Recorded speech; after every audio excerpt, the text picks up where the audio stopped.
Разные люди, разные языки. Одно желание – сделать жизнь ярче. Международный проект «Театр без границ» помогает зрителю увидеть и понять себя.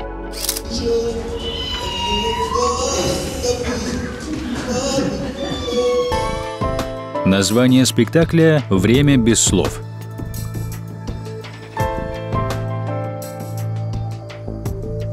На сцене профессиональные актеры, любители и люди с ограниченными возможностями. Духовный жажды утомили.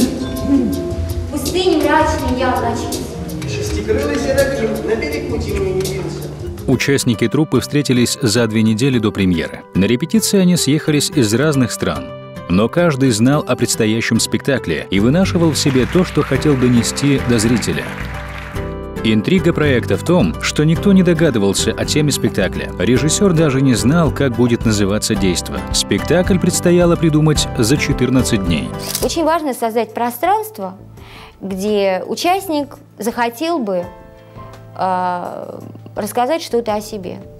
И чтобы на какое-то время пространство этого спектакля стало пространством его жизни. Спектакль рождался на глазах. Репетиции проводились в форме этюдов. Режиссеру проекта Антонелло Чукината из Швейцарии предстояло помочь участникам найти в спектакле свое место, свою роль и возможность рассказать о самом главном, о том, что наболело или, наоборот, радовало. В спектакле звучат стихи Пушкина и Хармса, фрагменты стихотворений Рильке и Бертольда Брехта, фрагменты произведений Камиллы Эстес, Тома Стоппарда и Пины Бауш. Говорят герои на 4 языках – на русском, немецком, итальянском и французском. Я любила время искрящегося снега, скрипящего снега, курящегося снега и даже грязного и каменного снега, потому что это значило, что придет время цветов на реке.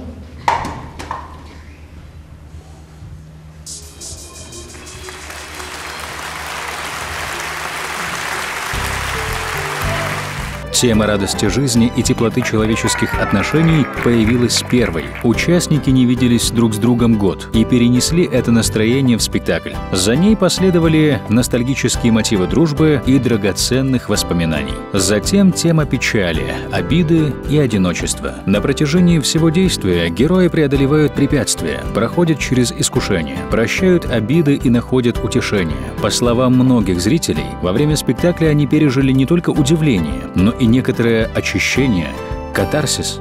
Зрители говорят, во-первых, что действительно, если создано полноценное и качественное произведение искусства, да, то не нужны слова. Искусство воспринимается без помощи слов. Кроме того, зрители говорят, что ими достигается самими, да, в процессе соучастия в этом спектакле такое эмоциональное состояние, когда они могут вспоминать что-то очень хорошее, позитивное, важное из своей собственной жизни.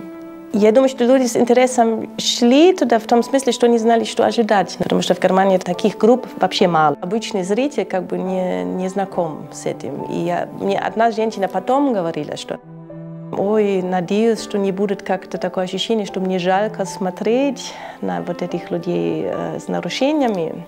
И она вышла с представлением, сказала, ну гениально было, как это было классно, и вообще какие странные у меня были страхи до этого. Профессиональные актеры, видя искренность и открытость ребят, раскрывались и сами. Катя поехала в Германию в качестве медсестры, а воплотила в жизнь свою детскую мечту – хотя бы на время стать актрисой. Ну, для меня, наверное, это было больше, чем сопровождение, потому что, когда я туда приехала, я не знала, что меня ждет. Такое незабываемое ощущение, когда ты стоишь вот на сцене, и тебе аплодируют, и зритель тебя вообще не отпускает. Для многих людей в мире открытие, что люди с ограниченными возможностями талантливы, способны переживать те же чувства, что и обычные люди, а также в состоянии обогатить внутренний мир любого толерантного человека. В таком спектакле просто видно, какие они сильные, ну, как и настоящие артисты на самом деле.